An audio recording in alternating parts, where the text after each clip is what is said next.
नमः सिद्धेभ्यः।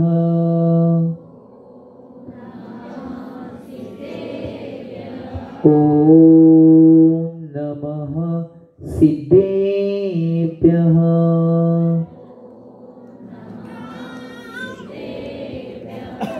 पूजाति पूजयतिभिः सुवन्द्यम् संसार गंभीर समुद्र सेतुं ध्याने कनिष्ठं गरिमा गरिष्ठम् आचार्यवर्यं प्रणमामि नित्यं श्रीशान्तिसागरं प्रणमामि नित्यं श्रीविद्यासागरं प्रणमामि नित्यं श्रीसन्मतिसागरं प्रणमामि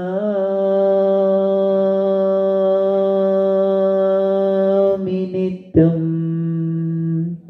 जवल 24 भगवान की देवादेव मूलनायक 1008 आदि ब्रह्मा श्री आदिनाथ भगवान की सिद्धांत शास्त्र की 20वीं सदी की प्रथमाचार्य चार्जगति समाधि सम्राट गुरु नाम गुरु आचार्य श्री शांति सागर जी महाराज की संत शिरोमणि आचार्य गुरु श्री विद्यासागर जी महाराज की प्रातस्मरणीय शांत मूर्ति बासरत्नकर आचार्य गुरु श्री सन्मत सागर जी महाराज की परम पूज्य आचार्य गुरु श्री वर्धमान सागर जी महाराज की मम दीक्षागर युवा स्मरण क्रांति रत्न आचार्य गुरु श्री चंद्र सागर जी महाराज की अहिंसा में विश्व धर्म की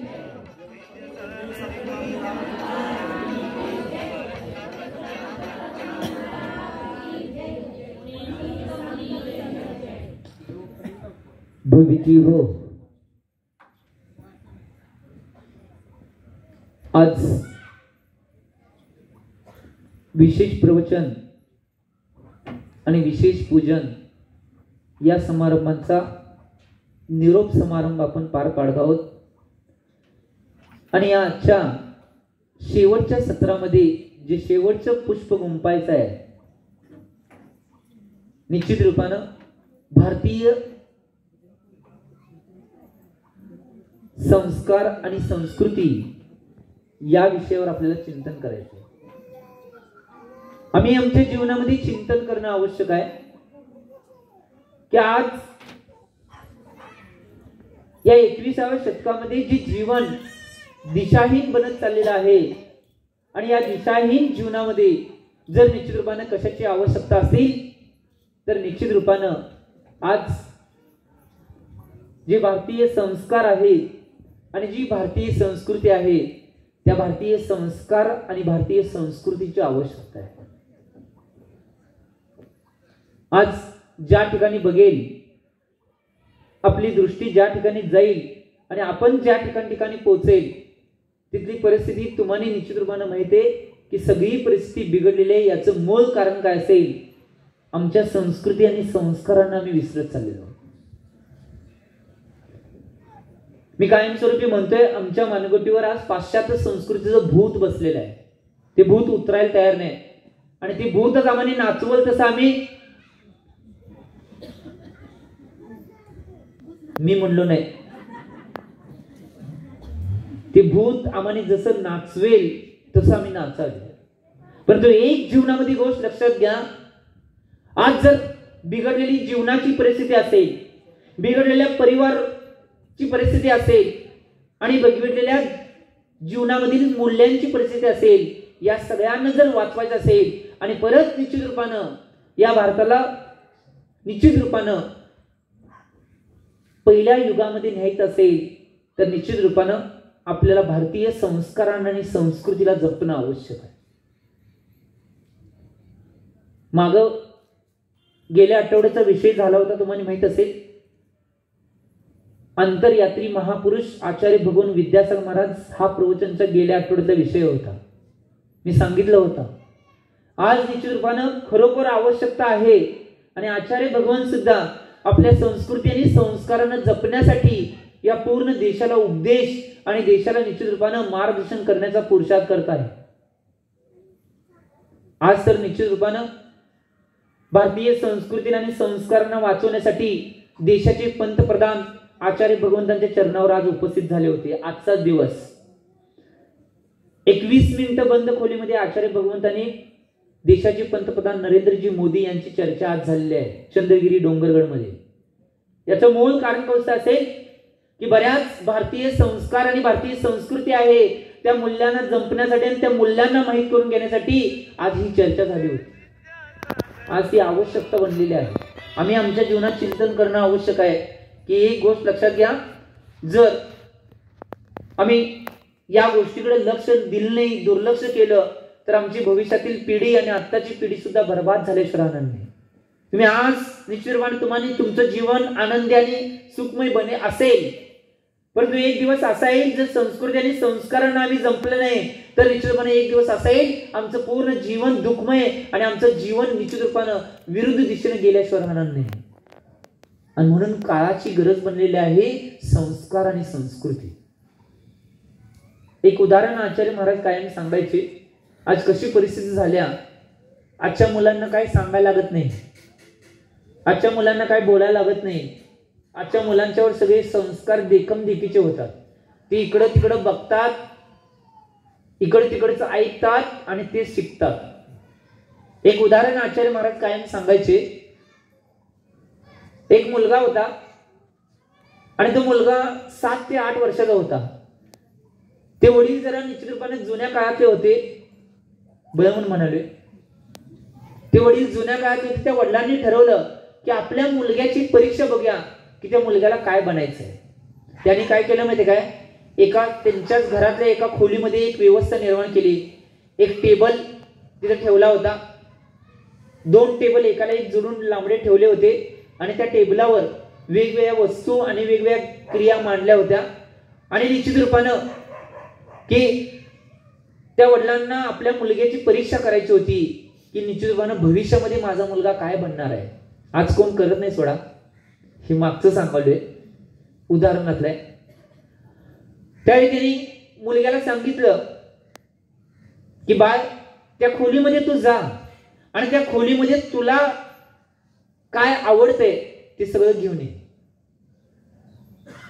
आता मुलगा या 21व्या शतकातला इंटेलिजंट युगामध्ये वाढलेला मुलगा, निश्चित रूपानं मुलगा गेला आतमध्ये. मुलगा गेला आत गेल्यानंतर तिथे टेबल मांडला होता, टेबलवर वस्तू होत्या. तो निश्चित रूपानं टेबलवर गेला आणि गेल्यानंतर बघतोय आता त्या टेबलावर काय काय वस्तू ठेवल्यात बघितल्या. पहिल्याच ठिकाणी पेन ठेवला होता. आता त्या मुलग्याने त्या पेनला बघितल्यानंतर त्याचे भाव झाले. त्यानं पेन घेतला आणि आपल्या खिशाला अडकवला. दुसरी वस्तू होती पुस्तक. एक पुस्तक होतं, ते पुस्तक त्यानं बघितलं. त्या पुस्तकाला बघितल्यानंतर ते पुस्तक त्यानं लगेच हातामध्ये घेतला. त्यानंतर निश्चित रूपानं पुढच्या साईडला एक अभिनेत्रीचा फोटो होता. तो बघितल्यानंतर त्यानं काय केलं, त्या लगेच घेतला आणि तुम्हाला माहिती की काय सांगण्याची आवश्यकता नाही, खिशात घातला. आणि शेवटला एका ग्लासमध्ये एक काहीतरी पेय ठेवलं होतं, लाल पेय. ते बघितला, त्यातला निम्मा घोट पिला आणि निम्मा घोट तिथेच ठेवला. मुलगा केवढा, बाबा तिथनं कडनं हळूच एका कोपऱ्यातनं नाही थोडीशी जागा होती, तिथनं बघत होते मुलगा काय घेतोय. बाबांची इच्छा काय होती, जर निश्चित रूपाने नुसता पेन घेतला असता तर मुलगा समाजसेवक आणि पत्रकार झाला असता. पुस्तक घेतला असता, धर्माच्या साईडला वळला असता, बालब्रह्मचारी दीक्षा घेऊन कुठतर प्रवचन बाकीच्या गोष्टी केला असता. त्याच्या पुढे जाऊन अभिनेत्रीचा फोटो घेतला असता तर अभिनेत्री किंवा क्रीडा क्षेत्रामध्ये जाणार आहे हे फिक्स झालं असतं. आणि दारू, लाल पेय ते पिला असता तर जीवनामध्ये तो व्यर्थ गेला असता. परंतु माझा मुलगा, तू बाबा तिथनं कोपऱ्यातनं बघायलाय, पेन बी खिशाला अडकवला, पुस्तक बी हातात घेतलाय, अभिनेत्रीचा फोटो बी खिशात घातलाय आणि शेवटला जे पेय ठेवलं होतं त्यातलं मी निम्म पेय पिलाय. याच्यावरून एकच निश्चित रूपाने फिक्स होते, माझा मुलगा कोण होणार असेल तर राजकारणी होणार आहे.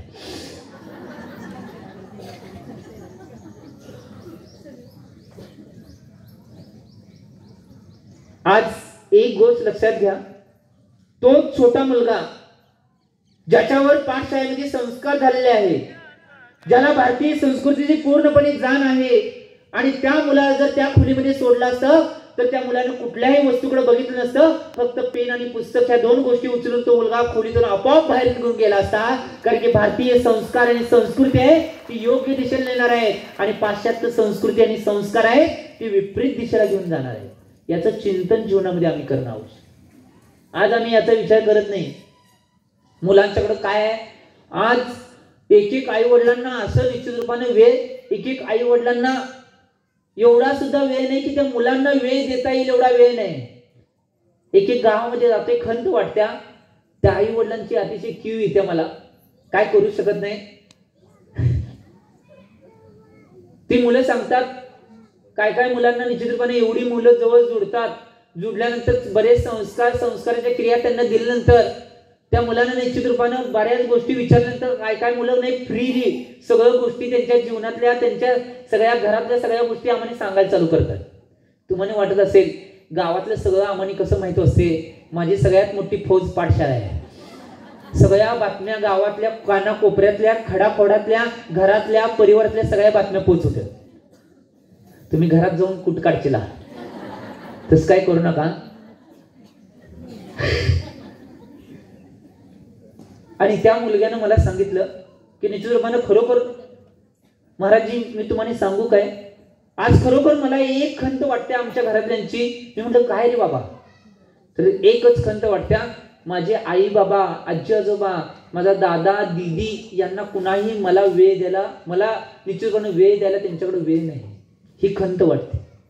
त्यावेळी ऐकल्यानंतर निश्चितपणे आश्चर्य वाटलं की आज निश्चितपणे जर मुलांना वेळ द्यायला वेळ नसेल तर 3 काळामध्ये तुमचा मुलगा कधी प्रभू रामचंद्री बनणार नाही, 3 काळामध्ये तुमचा मुलगा आचार्य शांतीसागर बनणार नाही, 3 काळामध्ये तुमचा मुलगा आचार्य विद्यासागर बनणार नाही, आणि 3 काळामध्ये तुमचा मुलगा उच्च किंवा आदर्श व्यक्ती 3 काळामध्ये बनू शकणार नाही.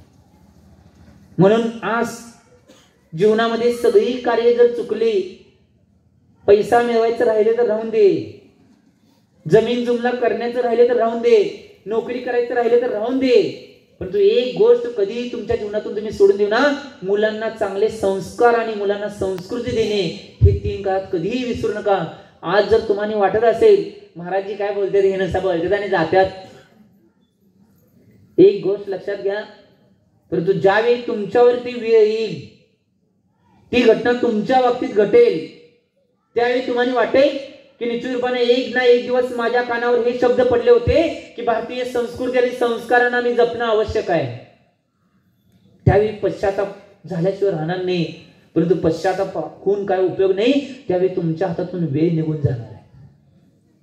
ही गोष्ट लक्षात ठेवा. म्हणून आमच्या जीवनामध्ये आम्ही चिंतन करणं आवश्यक आहे.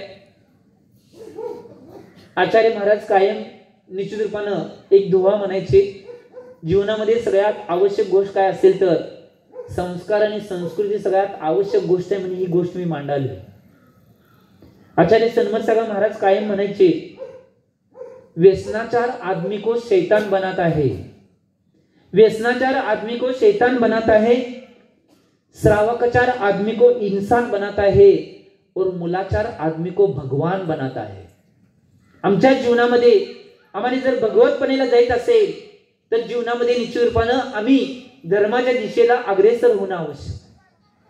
आज संस्कृती आणि संस्कार तर एवढे हीन बनत चालले आहेत. मी मागं सुद्धा सांगितलं होतं, आमच्या मानगुटीवर पाश्चात्य संस्कृतीचं भूत बसलं नाही, तर आमच्या मानगुटीवर लॉर्ड मेकेले नावाचं भूत बसले. मी मागं सुद्धा हा विषय काढला होता. आज भारतामध्ये पाश्चात्य संस्कृती प्रवेश करण्यामध्ये मूळ कारण कोण असेल तर एलिझाबेथ राणी, जी इंग्लंडची राणी होती, तिचा द्वितीय राणी होती, तिचं पीए, त्याचं नाव होतं लॉर्ड मेकॅले. आज भारताला तोडण्याचं काम, आज भारताचे संस्कार आणि संस्कृती मोडण्याचं काम आणि भारतातली परिवार पद्धती मोडण्याचं काम भारतातली संस्कृती आणि संस्कार तोडण्याचं काम, भारतातील गुरुकुल तोडण्याचं काम, भारतातली शिक्षा संस्कृती तोडण्याचं काम आणि भारतामध्ये निश्चित रूपाने जी श्रीमंती होती ती श्रीमंती सुद्धा तोडून काढण्याचं काम कोणी केलं असेल तर त्या लॉर्ड मेकले नावाच्या पीएने केलं होतं. आणि आज सुद्धा आम्ही त्याच्याच मार्गावर चालवलोय. आचार्य भगवान विद्यासागर महाराज निश्चित रूपानं प्रत्येक ठिकाणी क्रियेतून आचरणातून आपण आपल्या वाणीतून सांगत आहेत की त्या संस्कार आणि संस्कृतीला आम्ही आमच्या जीवनामध्ये स्थान देणं आवश्यक आहे की जे निश्चित रूपानं परत आणि आमच्या भारताला उभं करण्याचं काम करणार आहेत आणि परत आणि आमच्या भारताला महासत्ता बनवण्याचं काम करणार आहे. त्या संस्कृती संस्काराकडे आम्ही जाणं आवश्यक आहे. आम्ही जायला तयार. तुम्हाला माहित नसेल, पहिला तुम्ही जुन्या काळामध्ये एक गाणं ऐकलं असेल, मेरी देश की धरती उगले सोना चांदी. जमिनीतून काही सोने येत नव्हतं भारतामध्ये. एक गोष्ट लक्षात घ्या, सगळ्यात जास्त भारतामध्ये सोनं कशाच्या माध्यमातून येतं तुम्हाला माहिती आहे? जरा इतिहासाची पानं उघडून बघा. आचार्य सन्मतसागर महाराज काय म्हणायचे की जो इतिहास जानते नहीं वो इतिहास पहचान नहीं सकते और जो इतिहास पहचान नहीं सकते वो इतिहास कभी बना नहीं सकते. आम्ही आमच्या जीवनामध्ये चिंतन करणं आवश्यक आहे. इतिहास आम्हाला माहित असणं आवश्यक आहे. भारताला सोन्याची निश्चित रूपानं खाण म्हणली जायचं याचं मूळ कारण काय असेल तर भारतामध्ये असलेला हातकरघा हे भारताला निश्चित रूपानं पहिला सोन्याची खाण बनवायचं कारण की पहिला पूर्ण विश्वाला जर कोण कपडे देण्याचं काम करत होतं तर एकमेव जगातला देश आहे तो भारत देश आहे. तो पूर्ण जगाला कपडे देण्याचं काम करत होता आणि त्या कपड्याच्या बदल्यामध्ये जगातली लोक भारताच्या लोकांना काय द्यायचे माहितीये? कपडे दिल्यानंतर पैसे चलन वगैरे देत नव्हते. कपडे दिल्यानंतर त्या कपड्याच्या मोबदल्यामध्ये विदेशातली लोक भारताच्या लोकांना सोनं देत होते. 1 मोहरा, 2 मोहरा, 3 मोहरा, 4 मोहरे, 100 मोहरे, 1000 मोहरे असे मोहऱ्या रूपामध्ये ही सगळी द्यायचे. आणि म्हणून भारतामध्ये एवढा सोना निश्चित रूपानं प्राप्त झाला होता भारताला त्या व्यवसायातून की म्हणून भारताला सोन्याची खाण म्हणली जायचं. आज भारतातले एक व्यक्ती सोन्यासाठी तरसाले तरी सुद्धा सोना मिळणं झाले म्हणाले. एवढं सोन्यावर प्रेम भारतातल्या लोकांचं सोडा, भारतातल्या महिलांचं. सन्मतसागर महाराज म्हणायचे भारतातल्या महिला जर बेशुद्ध पडल्या तर त्यांचा सोनं नुसतं जरा घासलं तर उठून बसतात. आणि भारतातली माणसं कोण पोरं कोण बेशुद्ध पडली तर त्यांच्या पुढे नुसता हापूस आंब्याचा वास द्यायचा गप उठून बसतात. या 2 गोष्टीवर भारतातल्या लोकांचं लय प्रेम आहे. एक सोनं म्हणलं खरंच आहे. परंतु एक गोष्ट लक्षात घ्या, जुनी पद्धती खाण्याची तेवढी तीच ठेवली आम्ही. ते बी बदलले सोडा. काय काय काय काय खात्यात बाबा ते आयासारखं किड्यासारखं असं तुटतंय, लंबू चंबू लब्बर काय काय खातात कोणाशो, गोल गोल सगळं काय काय खात असतात सगळं. निश्चित रूपाने एक गोष्ट लक्षात घ्या की जे भारतीय संस्कृती आणि भारतीय संस्कार आहेत त्या संस्काराच्या माध्यमातून प्रत्येक गोष्टीला जीवनातल्या जर आम्ही बघितलं तर एक दिवस असा येईल की निश्चित रूपानं आज जी परिस्थिती निर्माण झाली त्या सगळ्या परिस्थितीवर मात करून आम्ही निश्चित रूपानं जगामध्ये परत आणि श्रेष्ठ बनण्याचा पुरुषार्थ करू शकतोय. परंतु ती गोष्ट आम्ही आमच्या जीवनात आणणं आवश्यक आहे. आचार्य महाराज किती सांगायला, नुसतं आचार्य महाराजांच्या चरणात जायचं, महाराज नमस्तो नमस्तो नमस्तो. कधी गेलो नियम घ्यायला नुसतं सांगायचं महाराज महाराष्ट्रात आलोय नियम द्या.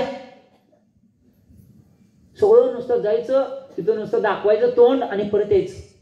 एक गोष्ट लक्षात घ्या, मी मागे सुद्धा सांगितलं होतं, जोपर्यंत निश्चित रूपाने आचार्य भगवंतांनी ज्या योजना जे संस्कार जे संस्कृती आम्हाला सांगितलेले आहे ते जर आमच्या जीवनामध्ये आम्ही पालन करत असेल तर आचार्य भगवंतांना नमस्कार करण्याचा अधिकार आहे. नाही तर 3 काळामध्ये तुम्ही नमस्कार करू शकत नाही.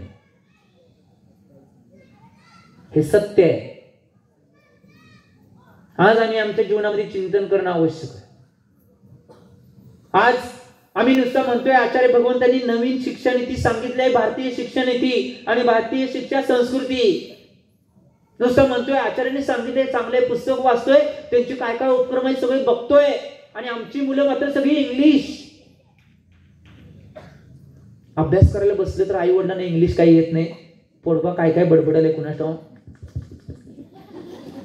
आई वडील बी हा चांगला आहे, हुशार आहे सर, काय कळलं नाही काय नाही, उगाच हुशार आहे म्हणायचं आणि सोडायचं. पोरगा अभ्यास करलाय काय काय काय इंग्लिश मध्ये तुम्हाला शिवाय द्यायला कुणास ठाऊक. तसं काही करत नाही सोडा. अजून जरा गावातली चांगली आहेत, शहरातले दारून जरा पुढे गेले असतील, परंतु काहीच कळत नाही. आम्ही आमच्या जीवनात चिंतन करणं आवश्यक आहे. मी मागे सुद्धा एकदा गोष्ट सांगितली होती, आठवते का बघा. ज्यावेळी 2011 साली आम्ही समडोईमध्ये चातुर्मास्य होतो, आचार्य शीतल सागरजी, मुनिश्री सुधम सागरजी आणि मी म्हणजेच आईला कलश सागरजी, हे 3 जण होतो. आणि 3 दिवसाचं राज्यव्यापी शिबिर घेतलं होतं, UPSC MPSC मार्गदर्शन शिबिर. 3 जिल्ह्यांना जिल्हाधिकाऱ्यांच्या द्वारे सुट्टी दिली होती. त्या शिबिरमध्ये कोण विद्यार्थी जाणार त्यांना शाळेची सुट्टी घोषित केली होती या शिबिरसाठी. वारणानगरचं सुराज्य फाउंडेशन आणि जी समडोई चातुर्मास कमिटी आहे यांच्या संयुक्त विद्यमाने 3 दिवसात शिबिर घेतलं होतं. ज्यावेळी जिल्हाधिकारी तिथं शिबिरमध्ये मार्गदर्शन करण्यासाठी आले होते, सांगली, कोल्हापूर आणि बेळगावचे जिल्हाधिकारी आले होते. माझ्या एक मनामध्ये प्रश्न आला, त्यावेळी मी जरा अजून लय बारका होतो, म्हणजे ह्या क्षेत्रात बी, त्यामुळं खेळ आहे काय काय मनात लय काही प्रश्न येणार, उत्कंठ असणार, काय काय हे सगळं जाणून घ्यायची इच्छा लय त्यावेळी असायची. मी जिल्हाधिकाऱ्यांनी एक प्रश्न केला होता, त्यावेळी महाराज मी होते तिथे उपस्थित. मी प्रश्न केला होता की मला तुम्ही एक सर्वे करून द्या. त्यांनी जिल्हाधिकारी विचारले काय सर्वे पाहिजे तुम्हाला. मला एक सांगा, इंग्लिश मीडियम मध्ये शिकणारी मुलं आणि जी मराठी मीडियम मध्ये शिकणारी मुलं आहेत, त्या दोन्ही मीडियम मध्ये शिकणाऱ्या मुलांच्या मध्ये जी उच्च पदावर किंवा आदर्श किंवा मोठी बनलेले आहेत, त्यामध्ये टक्केवारी मला सांगा की मराठी मीडियम मध्ये शिकणारी मुलं उच्च पदावर गेलेले, आदर्श बनले का चांगली बनलेत, का इंग्लिश मीडियम मध्ये ह्याचा सर्वे जरा करून द्या. त्यावेळी ती 3 जिल्हाधिकारी म्हणले महाराज सर्वे करण्याची आवश्यकता नाही, आमच्याकडे ते सगळे रिपोर्ट आहे. मला सांगा म्हणे. सांगलीचा सर्वे काढला गेला. सांगलीमध्ये त्यावेळी 2011 सालची गोष्ट सांगालोय. सांगलीमध्ये मराठी मीडियम मध्ये शिकणारी जी 65% मुलं आहेत ती निश्चित रूपाने उच्च आणि आदर्श पदावर होती आणि मोठ्या मोठ्या पदावर कार्यरत होती. आणि इंग्लिश मीडियम मध्ये शिकणारी फक्त 30% मुलेच मोठ्या पदावर होती. कोल्हापूरचा सर्वे होता 2011 सालचा. जी मराठी मीडियम मध्ये शिकणारी मुलं आहेत ती 70% मुलं उच्च पदावर होती आणि फक्त 25% मुलंच ही निश्चित रूपाने इंग्लिश मीडियमची उच्च पदावर होती. आणि बेळगावचा सर्वे होता, ती 50% मुले मराठी मीडियमची उच्च पदावर होती आणि 50% मुले इंग्लिश मीडियमची मोठ्या पदावर होती. एक गोष्ट लक्षात घ्या, मला या सर्वेला तुम्हाला सांगायचं म्हणून सांगायला नाही. आमची संस्कृती, आमची मातृभाषा, आमचे संस्कार. आज मला एक सांगा, तुमच्या मुलांना नुसतं पोपटपंची ज्ञान व्हायलंय. इंग्लिश मीडियम मध्ये मुलं गेलेले, आज बरीच मुले असे आहेत त्यांना कुठली मूल्य माहित नाहीत, कुठली नीती माहित नाहीत, कुठले सण माहित नाहीत. बऱ्याच मुलांना तर मराठीमधले आकडे बी माहित नाहीत. स्वाहा 78 87 विचारलं असं डोकं धरतात आणि जरा विचार करतात, महाराज 78 म्हणला काय, 78 म्हणून मग विचार करणार आणि एक आकडा चुकल्यावर मग दुसरा आकडा सांगणार, हा महाराज हे आहे बरोबर आहे. कुठलं बरोबर आहे? इंग्लिशचे मराठीचे आकडे बी येणार. काय काय मुलांना तर आता मराठी बोलायला सुद्धा येत नाही. हे का चालू आहे? याचं मूळ कारण काय असेल तर निश्चित रूपानं आम्ही आमची संस्कार, आमची संस्कृती सोडून दिलेली आहे आणि जी दुसऱ्यांची संस्कृती आणि दुसऱ्यांचे संस्कार आहेत ते स्वीकारायचा प्रयत्न करलोय, म्हणून आमची अवस्था अशी बनत चालली आहे. भविष्यात गेल्यानंतर मला ज्यावेळी आम्ही शिखरजीच्या बिहारमधनं बुंदेलखंडामध्ये, उत्तर प्रदेश आणि बिहारमधनं बुंदेलखंडामध्ये प्रवेश करणार होतो, त्यावेळी कलकत्त्यामधले पहिले CA, त्यांचं नाव मला आठवना, KC जैन असेल बहुतेक, KC जैन किंवा PC जैन काय तर नाव आहे.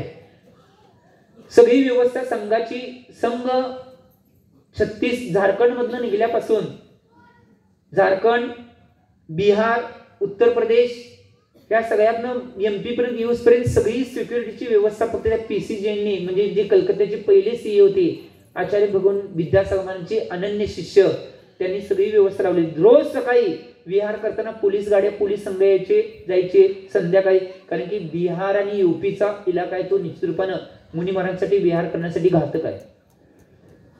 त्यांनी मला सांगितलं, माझी रोज चर्चा चालताना कधी कधी यायची चालायला. त्यांनी सकाळी चालताना एक दिवस चर्चा झाली, महाराज मी तुम्हाला एक सल्ला देऊ काय, आत्तापासून तुम्ही महाराज इंग्लिश जरा शिकायला चालू करा. म्हणजे ह्याने काही सांगायला, आम्ही सगळ्यांना इंग्रजी शिकू नका, बाकीच काय बोलू नका म्हणून सांगतोय आणि तुम्ही आम्हाला इंग्रजी शिका म्हणून सांगायलाय. होय महाराज, भविष्यात तुम्हाला सुद्धा तुमच्या समोर अशी पिढी येणार आहे की इंग्रजीमध्ये प्रवचन करायला लागणार आहे. त्यांना मी म्हटलो, पीसी जैन साहब देखो, आप बोल रहे वैसा होने वाला है, लेकिन हम बोल रहे हम वैसा होने नहीं देंगे. क्यों? क्योंकि जो जो बच्चे हमारे पास में आएंगे वो सब बच्चों को हम निश्चित रूप में बताएंगे कि आप पढ़ना है तो मातृभाषा में पढ़ो, नहीं पढ़ना छोड़ दो. त्यावेळी ती पीसी जैन मला काय म्हणले,